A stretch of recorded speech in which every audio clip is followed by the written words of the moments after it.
So one of the most frequently asked questions we get here at the Castillo is, why here? Well, the Castillo de San Marcos is built on prime real estate.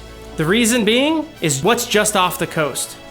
Those Spanish galleons loaded with gold, silver, and spices from South America and the Caribbean left from Havana, Cuba, and made their way up the Gulf Stream.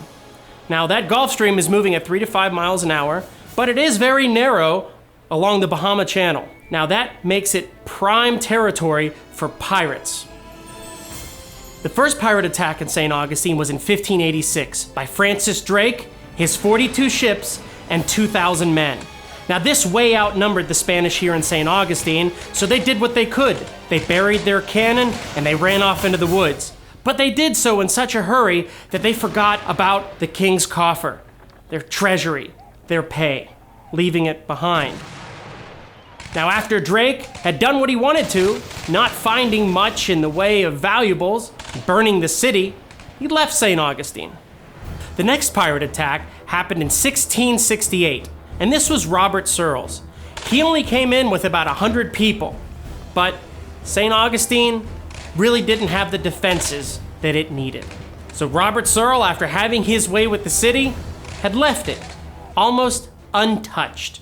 After these pirate attacks and several other attempts, St. Augustine realized the need for a strong masonry fortification. After the 1702 siege, St. Augustine's defenses would be upgraded. The Cubo line, a wall protecting the north of St. Augustine, would be built out of palm logs and would have a small ditch. Another wall would be built along the San Sebastian River, and that would protect the western side of the city. The next defensive feature of the Castillo would be the glacis, a gently sloping hill surrounding the fort. Now, this hill does several different things. It keeps the base of the walls out of the line of fire.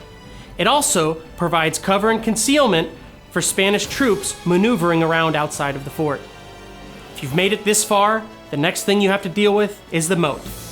Now, unlike many of the other moats you may see, ours is meant to be dry.